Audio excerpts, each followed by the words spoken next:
Shareware, shareware, shareware. I've talked about it multiple times on this channel, and I stand by the notion that there were lots of great games released under the shareware model. Now, the coolest thing about shareware is that any amateur programmer could make a piece of software, insert a terrifying 16-bit color image of themselves into it, and ask for $5.52 to support their passion project. The worst part about shareware was that very same thing. Regardless of quality, software that can be freely distributed by anyone can also very easily be thrown on a CD with a bunch of other crap.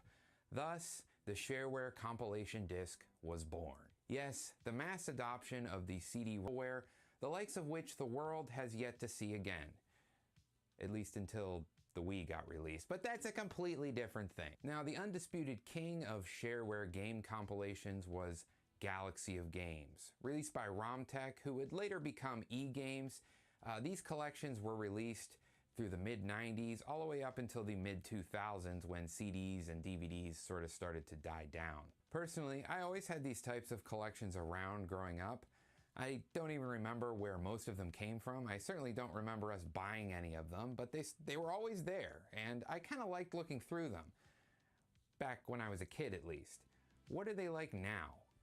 So I have here the very first Galaxy of Games disc. There are 300 games on this very CD, and I'm going to play every single one of them and see if there's anything worth talking about in 2025. At the end of the video, I'll rate this collection as a whole, and if you guys like it, I will cover the rest of the Galaxy of Games collections, because there are certainly a lot of them. So for now, I'm excited to get into this, so pull up a chair, maybe grab a coffee. I think this is going to be a long video. Before we start playing the games, this is a good time to mention that almost every game on this disc is Windows 3 based, which is concerning from a quality standpoint. The total size of the games folder on the disc is also an underwhelming 97 megabytes, which means that the average size per game is probably around 300 kilobytes. There do seem to be 312 games here in total, so at least they didn't lie about the game count. So with our Galaxy disc loaded, we get this ugly little interface with 12 different categories, and I'm going to show you what I think are the best, or at least most interesting games from each one. I obviously can't show everything, or this video would be like 4 hours long, so only the ones that are good or weird enough. So without further ado, let's get to our first category. So first here we have arcade games. There are 43 games in this category, and predictably, we have lots of clones of classic arcade games like Breakout, Tetris, Pac-Man, Asteroids, and Missile Command. Some of these aren't bad, like Bricklayer here, which is a competent Tetris clone with some music reminiscent of GoldenEye 64.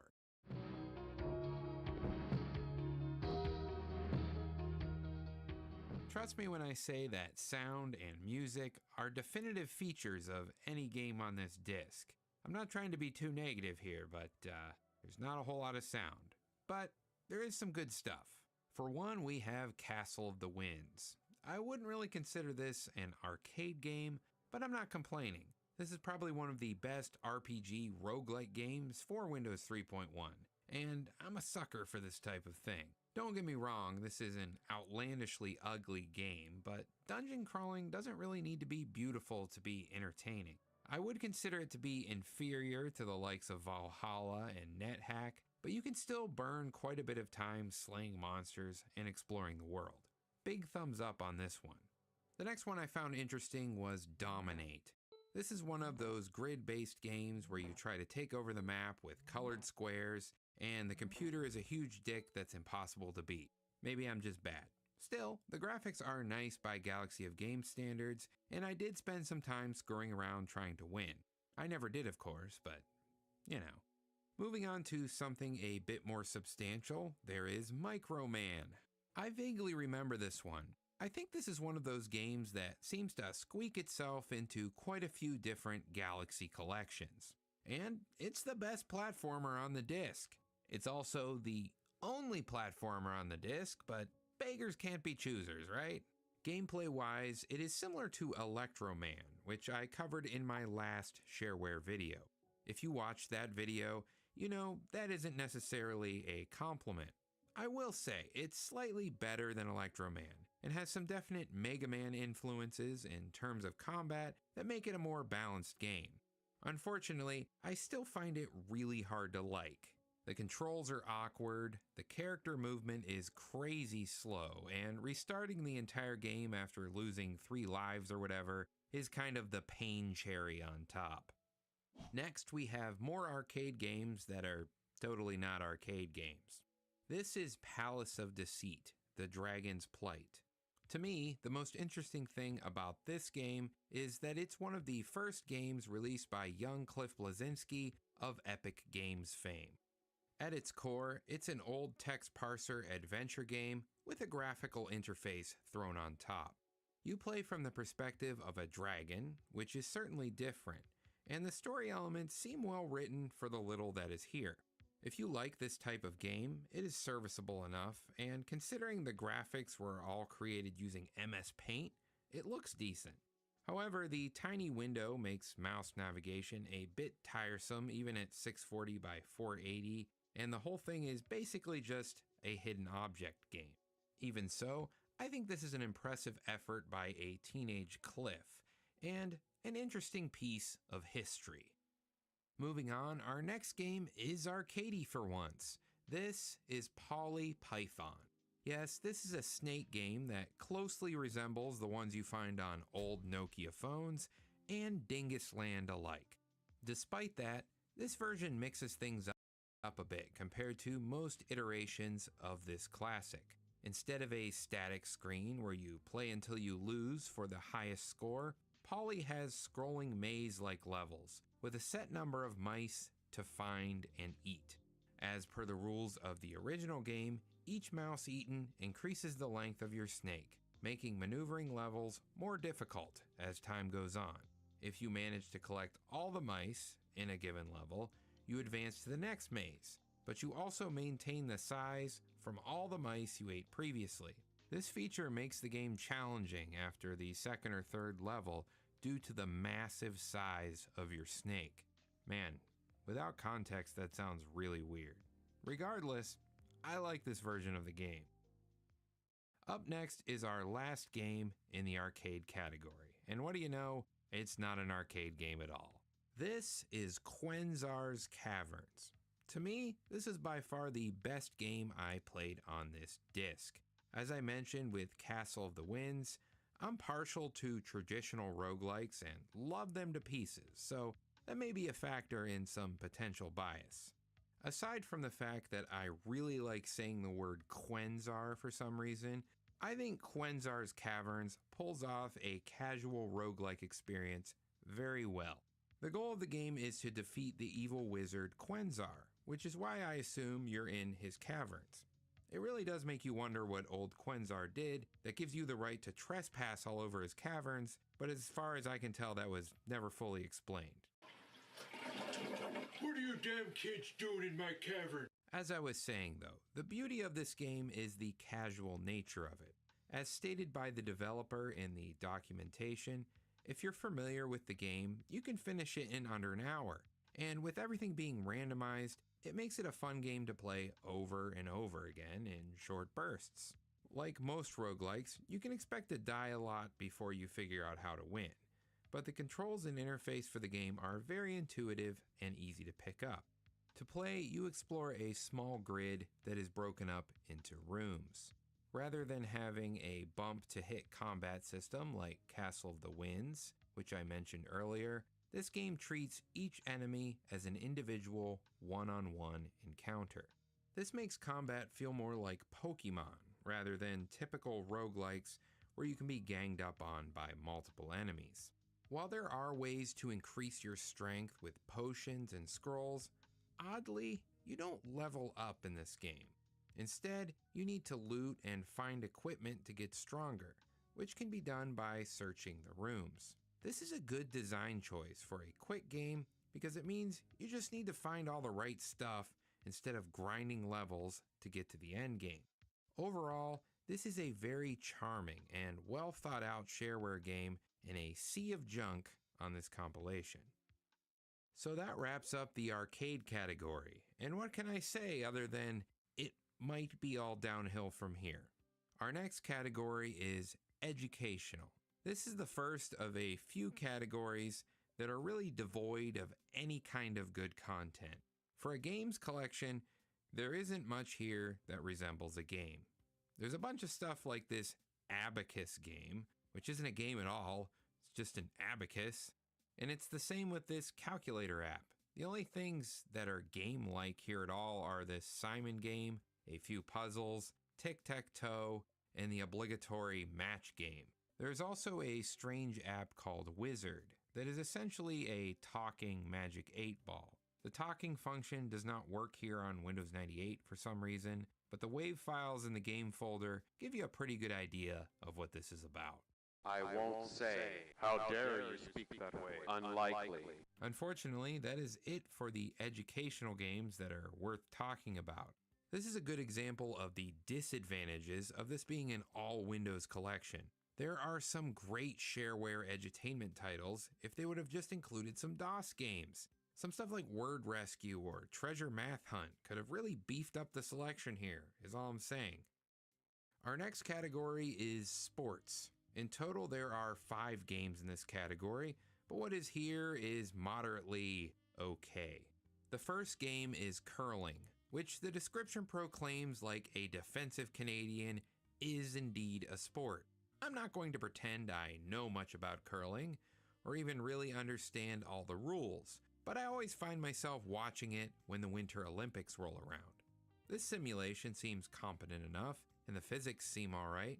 What kind of stinks is there doesn't seem to be a computer opponent option, so you need a friend to play this one with you. Good luck with that. The next game on here is Ski Free. Back in the day, this game was passed around more than, well, something that gets passed around a lot. Point is, everybody knows this one. You ski down the mountain, jump over stuff, and inevitably get devoured by a gray yeti. As always, it's fun for a few minutes of screwing around, and I'm sure was a big idle time waster for some at work back in the day. Sporting onward here, there's a mini golf game called The Greens, made by Shadowware. I quite enjoy mini golf games usually, and this one has good animations, sounds, and music.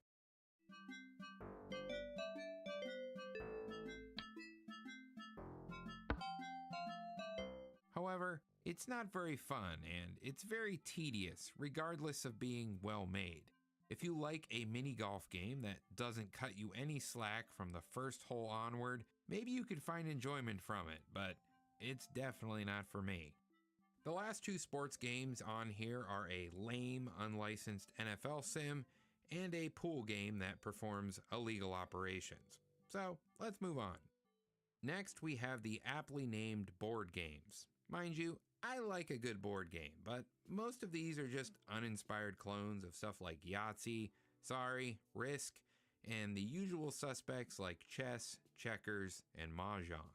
There isn't much here worth checking out. If I had to pick any of them here, I would pick Seek and Destroy, which is a Battleship clone, and a Metallica song. Really, the only reason I like this one is because the sound effects are very clearly just some guy making mouth sounds in a microphone. The next category we have is practical jokes. These programs are self-explanatory and don't really do much. Most of these didn't work properly on a Windows 98 system like I have here, so I went out of my way to get these working in DOSBox with Windows 3.1 for the sake of being thorough. If you played any of the old virtual pet type stuff in the early 2000s or even Bonzi Buddy, these are basically just even more simplistic, primitive versions of that.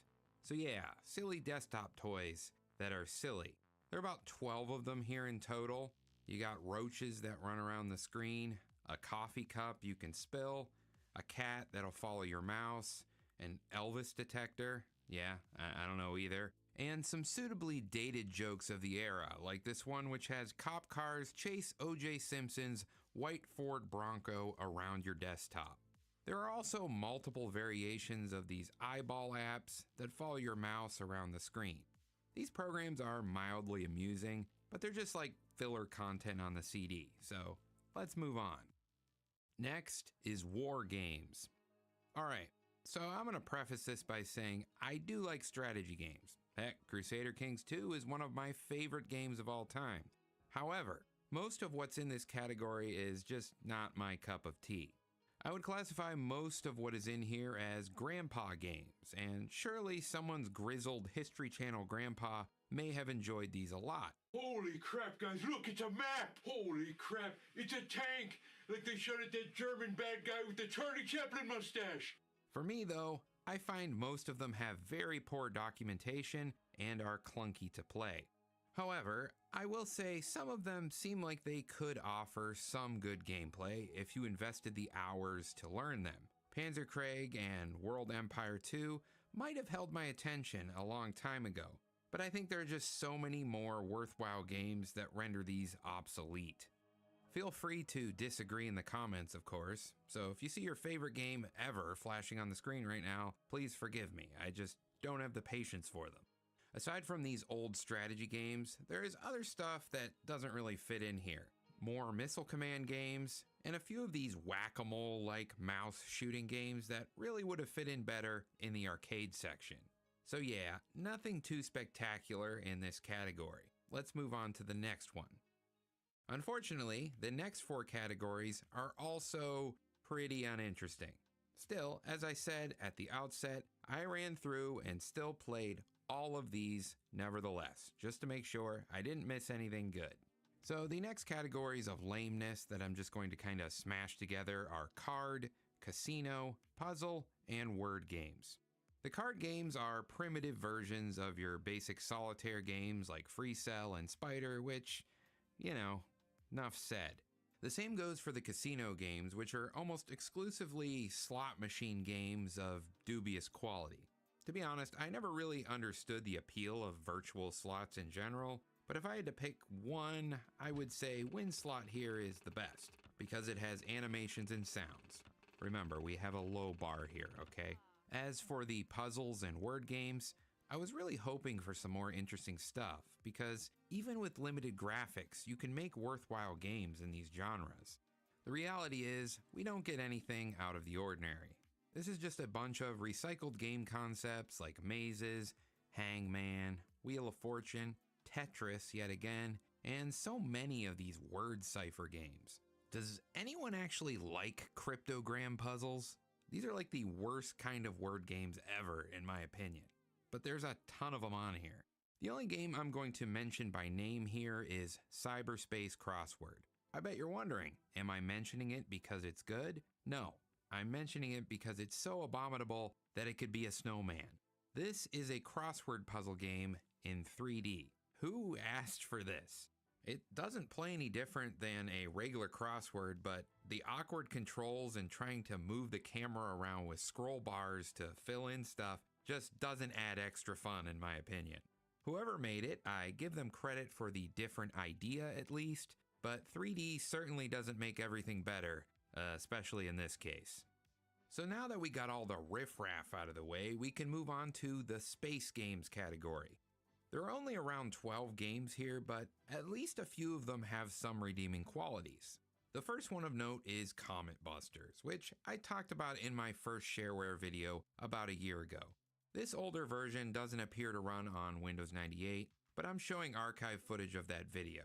Nevertheless, this is still one of the best asteroid clones ever made, and it holds up well today. It adds many fun new features to the game it's based on, most notably more ship powers and 4-player co-op and deathmatch modes. This is a game I would love to see remastered with controller support and online play for modern systems. For a Windows 3 game, it is also very impressive graphically and barely runs on this poor 25 MHz 486. In the same vein as Comet Busters, we have Hyperoid, which in name sounds like aggressive hemorrhoids, but is just another asteroid clone. It's inferior to Comet Busters, but at least it looks like a game, which meets my standards at this point. Marathoning all these games over the course of a few days was leaving me loopy, I suppose. Not much to this one, and it has no sounds, but the gimmick is that the ship has forward and backwards thrusters. So this makes controlling a bit different, and it's alright, I guess. Next, we have 3 different Star Trek games: Wind Trek, Stellar Explorer, and Wind Trek 2.0. All of these, of course, are based on the late 1970s mainframe Star Trek game, but with added graphics and sound. These are a dime a dozen and don't really have much depth, but I still find them fun to play casually. The goal for these is to destroy a set number of enemy ships within a time limit.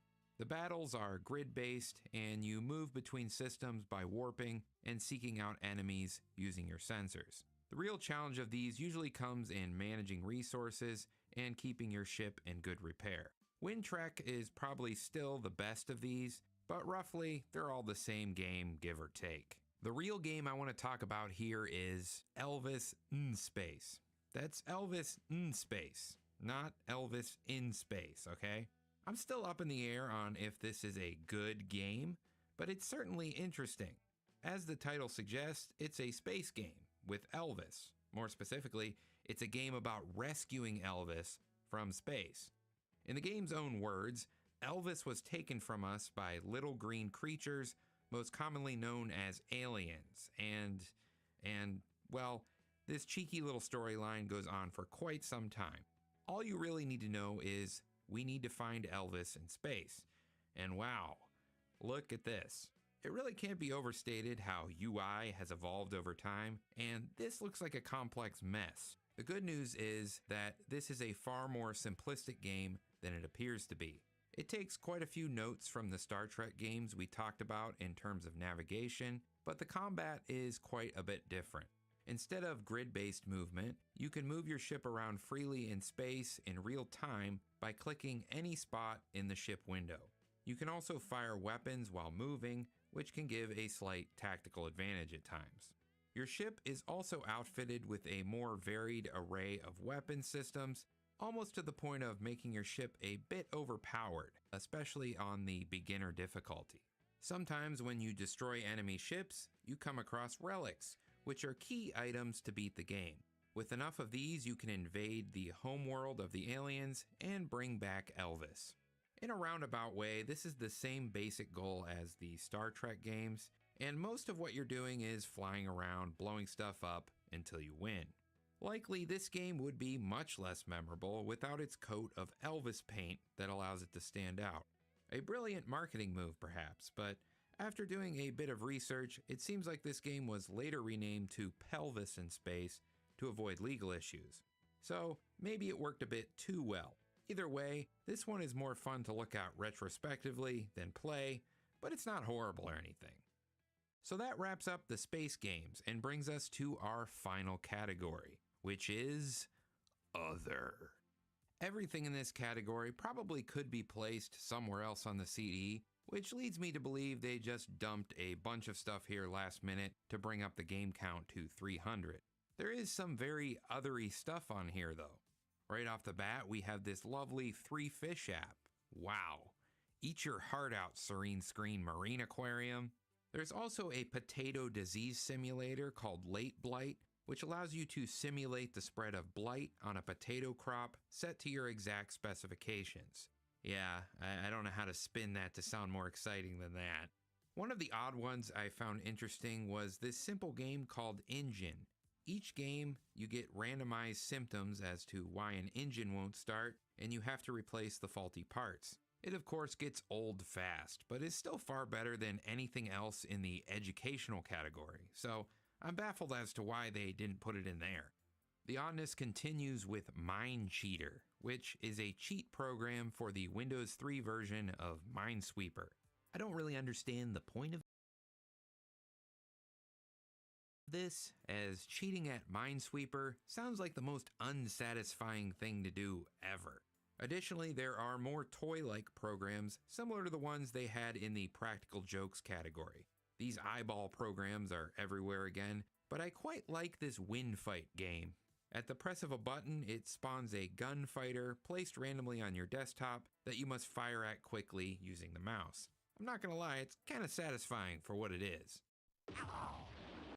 The rest of what is here is not worth going into in much detail. There is a text adventure game called Win Adventure, a Dr. Mario clone with a disgusting color palette, and a Wheel of Fortune game much like the other one I mentioned, but it has hideous PC speaker sounds that play on a loop.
Well, this video was quite the undertaking. I captured hours and hours of footage making this. 300 games played and a handful that are sort of passable. This is not a very good collection, and if I had to rate it out of 10, I would give it a 2. That said, I'm not ruling out the possibility of subjecting myself to this again in the future if you guys like this video. There are many more Galaxy collections that I own, and at least a few of the later ones, like the Red Edition, are full of good games from what I remember. Really show how quickly the PC platform became much more suitable for gaming just a few short years later, thanks to the likes of Apogee, id, and Epic Mega Games. Looks can be deceiving though, since I found Marath's Revenge to be a solid experience, even now. The game does use some admittedly nauseating 4-color CGA graphics, but at least allows you to swap palettes to give you varying degrees of ugly. Still, a free game in 1988, you can't really complain. So what type of game is it? Well, my favorite type, of course, a traditional roguelike dungeon crawler. There are some odd twists to the usual formula though, which we will get into. But let's start the game. Before you can start exploring, you need to create a character, and the game gives you a few different options. You have 4 races to choose from: human, dwarf, elf, and hobbit. After that, you take random dice rolls to generate your starting stats, which are the typical strength, intelligence, wisdom, health, and agility. There's also a laziness stat that just eats up some random skill points on each roll for some reason. After your stats are set, you have the choice of 2 classes, which are Fighter and Wizard. Pretty self-explanatory. The Fighter beats people up with fighting, and the Wizard beats people up with magic. So, after giving your character a super mature name, you're dropped into the starting town. And this is where you find things will go a bit off script from what you will find in your typical roguelike adventure. For one, the game is played from a 3D perspective, which takes a bit of getting used to since your character moves only in the direction they're facing. To be honest, I use the map to navigate and then just use the 3D windows to see the locations of monsters. If the game didn't have an auto map, I think it would be unplayable for this reason. I did figure out later on that you can toggle it to control more traditionally if you press the escape key, but you still have to use the 3D view to see enemies. Either way, it's quite hard to explain just how disorienting playing this game for the first time is. Surprisingly, muscle memory kicks in after a bit and it does start to make sense. But not for too long, because this game is quirky like that. So there's some added complexity in some of the systems in place here that differ a bit from your average roguelike affair. For one, monsters and enemies you fight drop coins, but they aren't actually used as currency in the game. To buy new equipment or use healing services available in towns, you need to find a bank to convert the coins into jewelry. Oddly, the same goes with leveling. To advance levels from monsters you fight, you need to sleep at inns. It works quite a bit like Elder Scrolls Oblivion in that way. Another strange but welcome choice is how the inventory is streamlined. The best armor is automagically equipped when it's obtained, and instead of equipping weapons, you have hotkeys to use whichever one you want in battle without needing to switch. So if you'd rather use a mace, knife, or even your fist instead of your sword in the middle of battle, you have the choice to do so. This is a cool feature since certain enemies in the game have weaknesses to different types of weapons. As odd as some of these systems are, the game should be commended on how well it guides new players. Not only does the game have a very useful and well-written in-game help system, but hint messages push you in the right direction depending on the situation without being overly annoying or tutorial-like. For instance, if you enter an area you're out-leveled for, the game will warn you. This is just great game design compared to many of the games in the 80s and even the 90s that just throw you in the game with little explanation of what to do.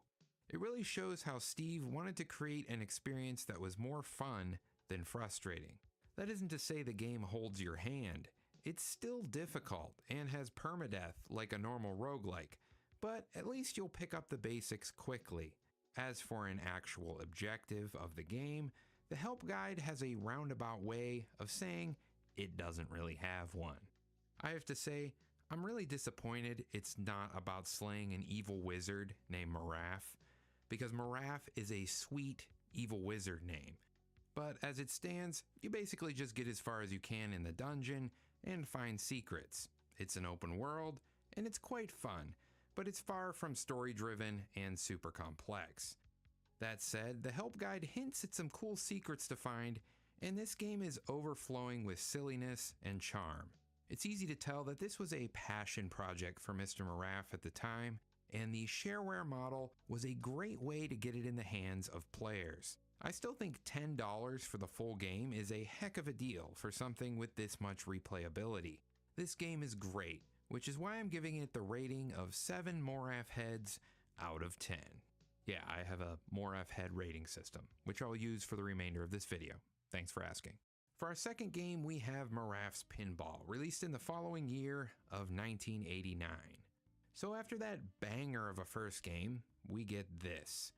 This is one of the more awkward virtual pinball games I've ever played. It has unpredictable physics and an overly convoluted control scheme. You'll notice there are 5 flippers on this strange looking table, and every one has its own key to trigger it. I guess this is so you have finer control in the event that you have multiple balls, but to me 5 keys to control a pinball game seems absurd. The game would make way more sense if you just had 2 keys to control the left and right side of the table, like, normal pinball. But this is Marafware, and everything is always a bit off. I don't always mean that in a bad way, however, in this case, I kinda do. The bottom flippers are actually crooked too and misaligned for some reason, which makes aiming at specific targets almost impossible. The worst part is probably the physics though. The ball just seems to do whatever the heck it wants. It just seems to bounce everywhere, like its tops are made of the rubber and its bottoms are made of the spring, and it's not fun. To its credit, it does use some cutting-edge graphical modes and high resolutions for the time it was released, even if it does end up looking a bit cursed. Most other PC pinball games from this time period aren't much better though. Life in a pre-epic pinball world was tough, it seems. I give this 1 Moraph head out of 10. Not worth going back to. Next up we have Maraf's Blast, released in 1990. Again, we have some pretty impressive graphics modes on this one, with the ability of using an 800 by 600 resolution if you have a supported video card. We also see some of Marath's now signature acid trip-like menu effects with explosive PC speaker sounds that will become a reoccurring theme in his later games. The game itself is a breakout-style brick-breaking game, and you can choose to play a game mode like the somewhat bland Atari game. However, the adventure mode is quite a bit more interesting. This mode gives you power-ups like catching, larger paddles, and multi-balls for some chaotic fun. Each level has specific blocks you need to strike before you can advance to the next level, and there seems to be quite a few screens. There's also a 2-player co-op mode that allows for simultaneous play with 2 paddles. For what it is, this game controls very solidly and has crisp and smooth graphics. If it was just a pure breakout clone, I would score it lower, but the adventure mode makes it a bit more fun. 4.5 Moraths out of 10. Not bad. Next up, we have a few games from 1991. The first one is Mather, or Mather, or Mather. Okay, it's Mather. Like the name implies, this is a math game that apparently was endorsed by Dr. Linda Albert, a child psychologist and writer. This program is a glorified flashcard game and allows you to practice basic math. The gimmick or incentive for doing so is that you get money for each problem you solve and can buy various virtual prizes. The prize list itself is hilarious, and for a game designed for children, has some interesting choices to say the least. For $500, you can get a huge win at Vegas. What kid doesn't love gambling? And hey, $3 grand for a 1,000-acre farm seems like a steal. Or you could buy a 50-foot tree for $750. Yeah, I don't know either. But seriously, what kind of kid would want some of this stuff? $270 for a romantic evening, and for $2 million, you can buy love? Just some life advice. If it costs you 2 million clams, it's not love, okay? Real love is way more expensive. Each prize will give you some ASCII art depictions of what you've earned, which is kinda cute, but that's about all this game has to offer. It's still better than the pinball though, so 2 Moraths out of 10. Next up, we have Fly Game. This feels more like a tech demo rather than an actual game. You fly a plane over a randomly generated map and avoid crashing into mountains. That is literally the entire game, and thanks to my Matrox graphics card, I think, it runs like crap on this computer. In DOSBox it runs much better, but still isn't all that great as a game. It kinda seems like he wanted to make a shmup type game, but gave up halfway through. Just for the idea, we'll give it 1.5 Moraths out of 10. Now for something a bit more interesting. This is Moraths Entrap. This is the first game where Steve Morath's eclectic design and graphic elements really come into focus. This is an absolutely wild looking game graphically. Like I mentioned at the onset of this video, you don't really see this type of scratch-made game design anymore. Making everything yourself from the ground up like this really gave amateur game design from this era a very distinct personality. It certainly does look interesting, but what is this game exactly? It's very similar to the 1985 mainframe ASCII game Robots, where each move you make, an enemy will advance in position and you must outmaneuver them. Entrap takes that original formula and switches it up a bit. The most obvious difference is that instead of a top-down perspective, you have this crazy looking 2.5D rainbow road grid. However, the main objective is different as well. While in Robots the goal is to destroy all the enemies by forcing them to crash into each other, the goal here is to simply escape the level. While you cannot destroy or damage the robots, you can outsmart them by getting them stuck around holes or blocking their path by removing or adding chunks of the terrain. You also have to contend with enemies of varying degrees of intelligence as you progress through the levels. You do get a mini-map in the upper left corner of the screen to navigate more easily and see the locations of off-screen bots. Still, this is a very difficult game, and to be 100% honest, I'm very bad at this particular genre of game in general, but I still know something well designed when I see it. It's quite fun to mess with and see how far I could get, even if that basically was just level 2. I give it 5.5 Maraf heads out of 10. But perhaps the most interesting thing about Entrap is some of the information that's contained inside of the menus. There's just some stuff in here that's so bizarre that I feel like I should mention.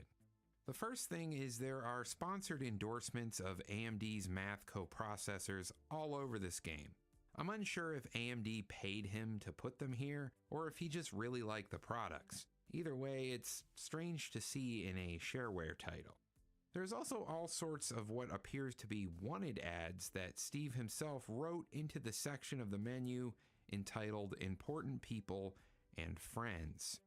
These ads seem to cast a wide net around investors and people in various forms of media that he wanted to work with to write novels, screenplays for movies, and even music based around his games. The music would be from what he calls a fictional reality band called the Marafians, who would play music that is a mixture of pop, rock, synth, and medieval music. I can't really tell if these are just an elaborate troll or serious requests, but they certainly are interesting. If this alleged demo tape for the Marafians ever did exist, I certainly would love to hear it. But anyway, time to move on to our last game from 1991. So this is Maraf's World. After trying Maraf's Revenge, I was looking more and more forward to this one. Essentially, it's a rehash of that game with some added features and some of the more annoying things removed. However, the combat and magic system have been overhauled quite a bit, and there are now 8 races and 7 classes, all of which will affect your average starting statistic rolls. You can also now assign stat points manually at the start of the game if you wish to do so, and the silly laziness stat has been removed entirely.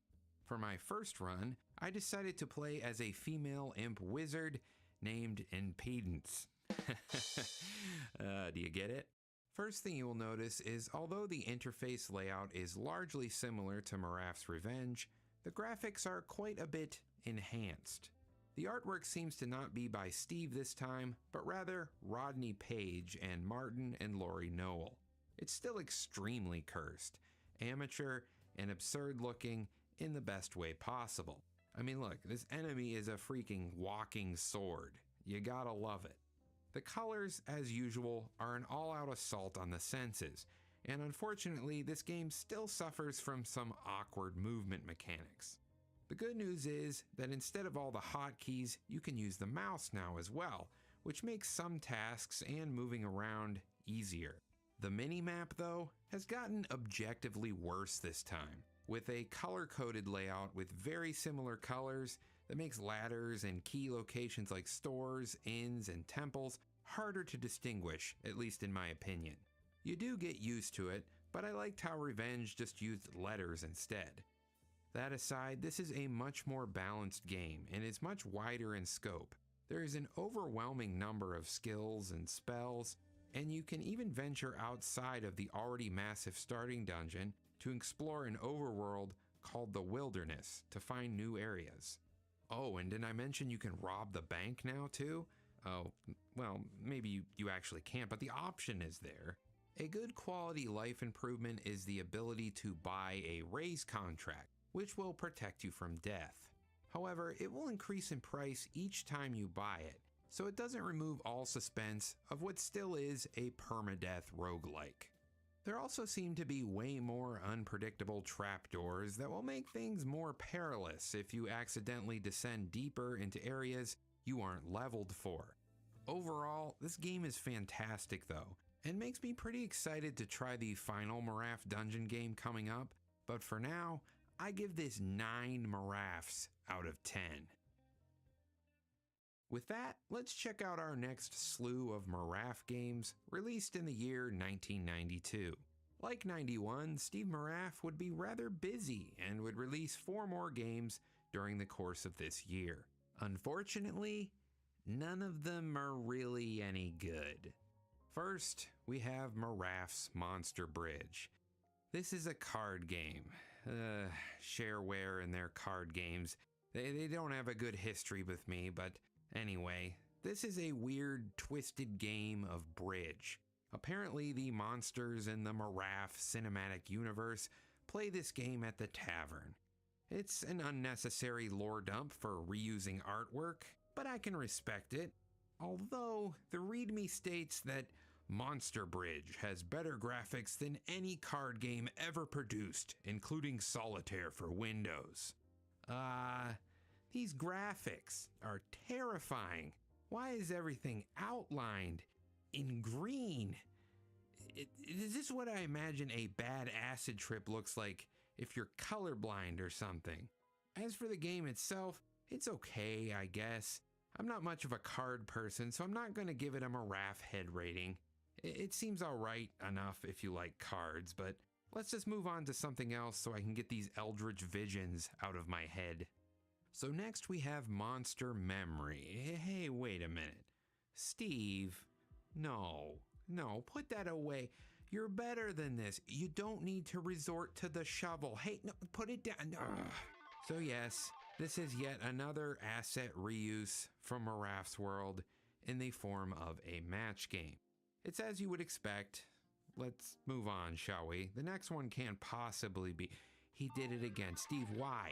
So this is Maraf's Mahjong. It's just Mahjong, again with the graphics from Maraf's world. This isn't great, and the tile sets are beyond hideous, but Mahjong would prove to be a Marafware staple in the future, as we'll get into later, so I guess this is a somewhat important milestone for him.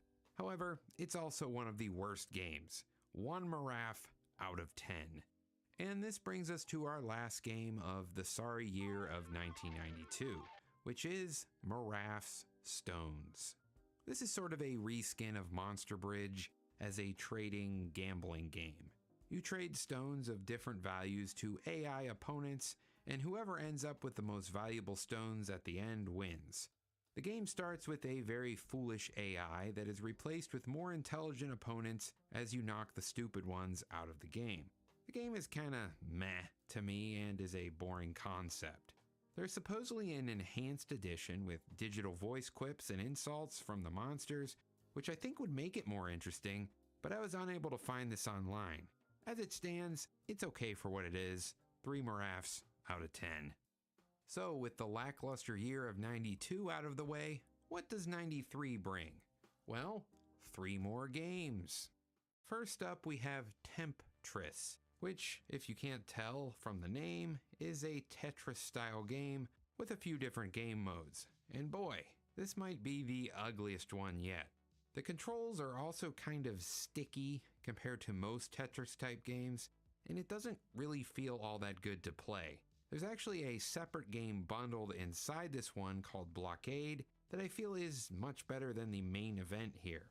This game is similar to Rodent's Revenge or Crusher Castle, and you push blocks around to trap enemies.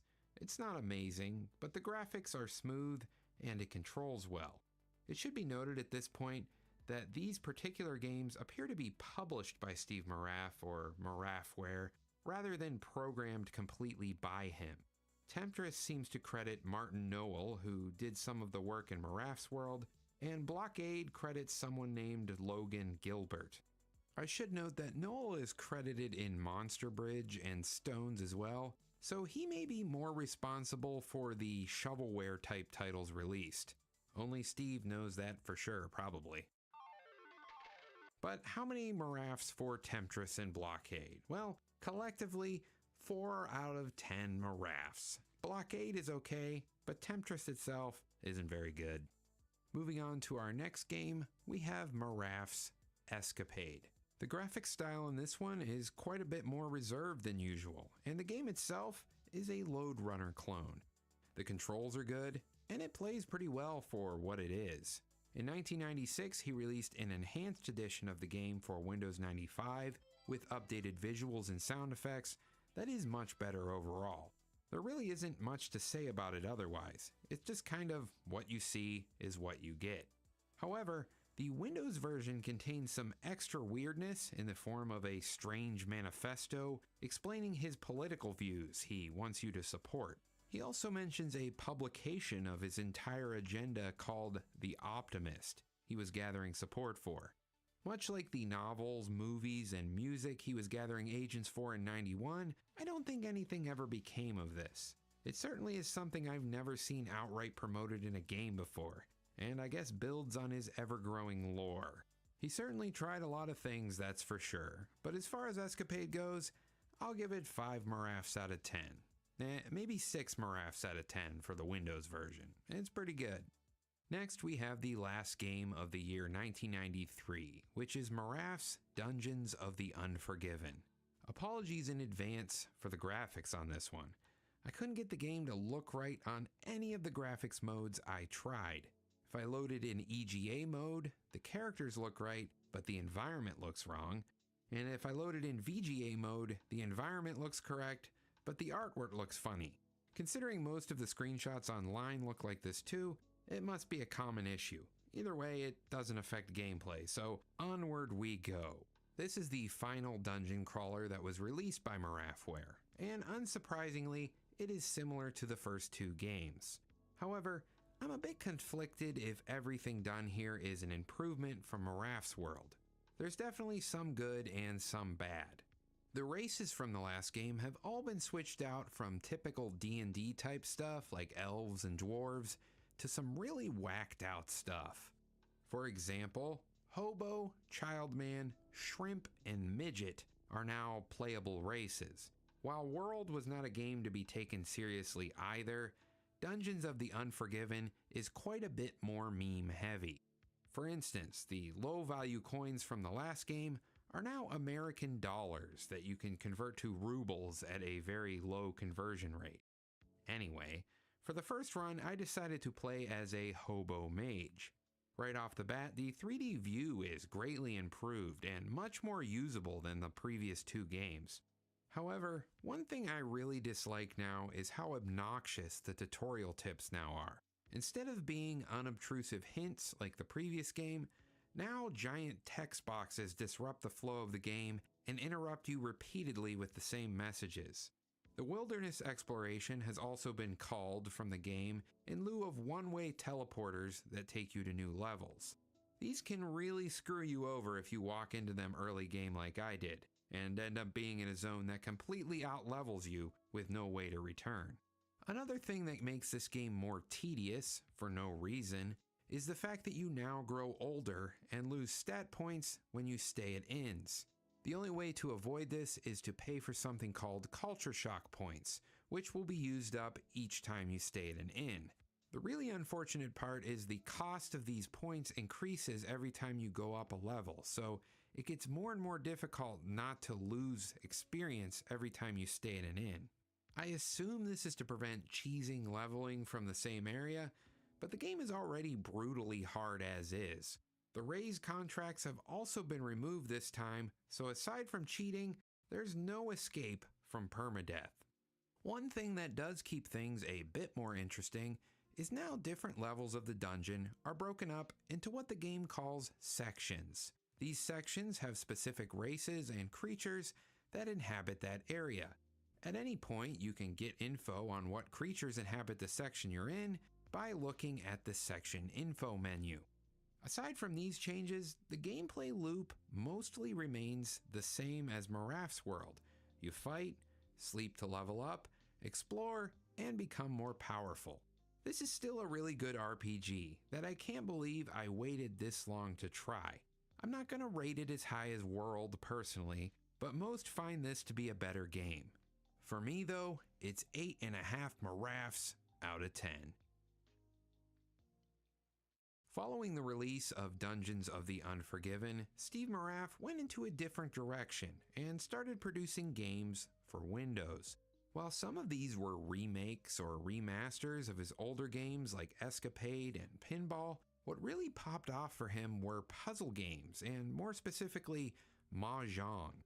I'm not going to go into a deep dive of every Windows game he created, because in the end, most of these are just simple games and there isn't much to say about them. Instead, I'm going to go over the vibe these had, and then show a bunch of them in action to finish off the video. One I do want to mention specifically by name is Spherzhong. This was the first Maraf game I remember seeing, and the design is still so striking. These big weird 90s ray trace stones, odd backgrounds, and most notably the sounds and music.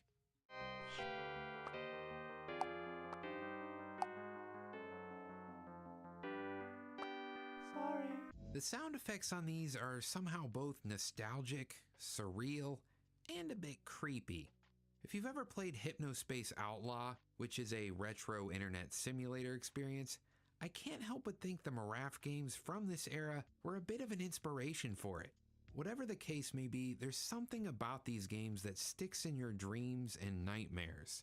It almost feels like an art form that's still never been pulled off in the same way, and likely won't again, at least so effortlessly. I do know I'm talking about just some random Mahjong games, but seriously, if you played these, they just kind of stick with you for some reason. And they were wildly successful. Judging by how many physical copies of Maraf's Mahjong games are floating around eBay these days, it seems like he did very well for himself during the height of popularity of computer Mahjong. As of 2025, you can still buy the latest version of his basic Mahjong game on his website for $50, which runs on modern Windows. Unfortunately, all his older titles are no longer up for sale, but are easy enough to find on the interwebs. As for the man himself, he seems to keep a pretty low profile online, and there isn't much info about what he's doing these days. Somehow, that mysterious aura seems fitting, all things considered. Well, this video was a process, so I hope you like it. I will leave the video off now here with my list of supporters and some soothing sounds and sights of Steve Maraf. I'll see you guys next time. Loading. Please wait. Welcome to Ringzhong. Sorry.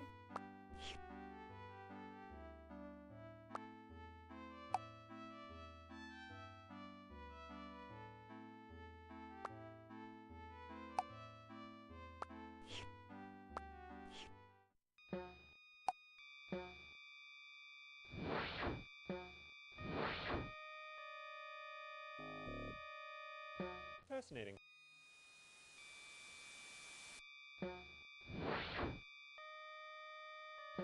Nice.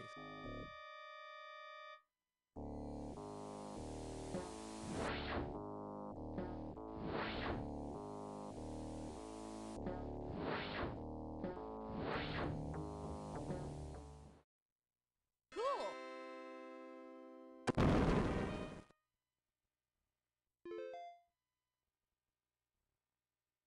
Cool.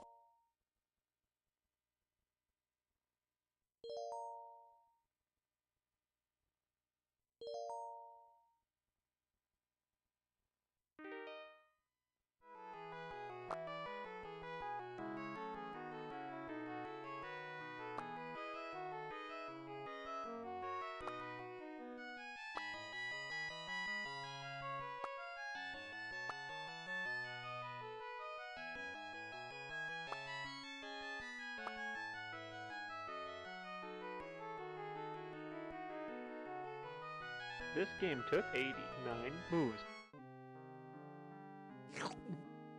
Doom. Doom.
We've all been there. You're 10 years old and your friend on Skype just sent you a link to download the greatest and latest Minecraft mod. You click the link and download the mod without really thinking about it. And that's when it happens. Microsoft Defender tells you it detected 30 Trojans, Windows narrator is turned on and speaking to you in German, a purple gorilla is singing to you, and your PC eventually blue screens from the absolute torment it just suffered.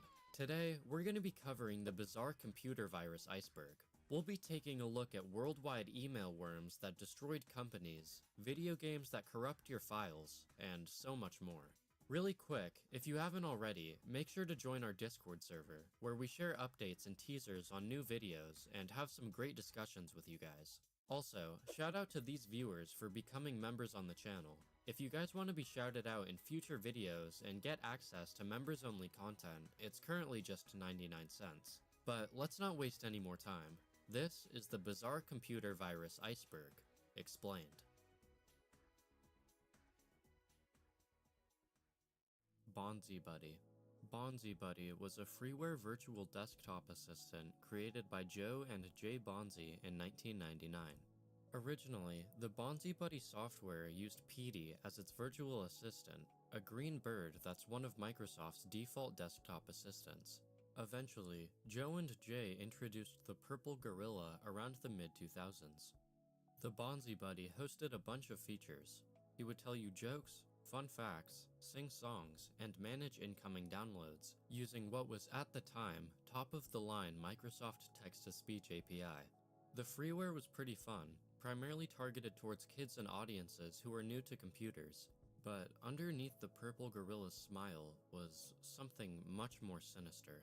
You see, BonziBuddy was tracking every user's data, down to their search patterns and even mouse movements, as well as redirecting your browser's homepage to the bonzi.com website, installing useless toolbars, and showing tons of ad pop-ups. Of course, the ruse couldn't last forever, so once multiple newsletters caught attention of BonziBuddy's data mining, a lawsuit would officially begin. I won't go over the entire lawsuit, so if you want to get a similar experience, I don't know, just go watch the trial of Tim Heidecker. It's basically the same thing. This is my right! Then he is under my control! No, if he disobeyed me, it's my right! I'll you up, Mark, believe me! I'll you up! Hold on. Oh, I'm out. I need 5. Hold me in. I need 5.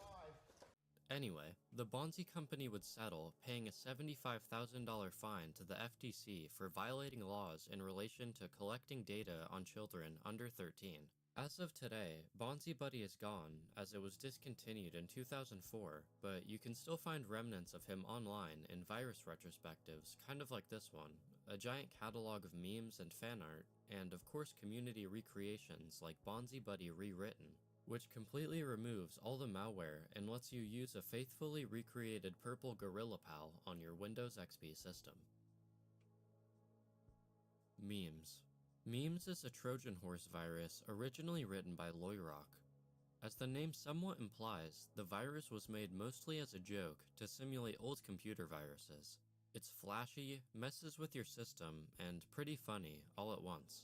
There's a handful of references to various memes and things from online culture inside of the Trojan, such as the BonziBuddy gorilla appearing on your screen and the master boot record being overwritten with an animation of Nyan Cat.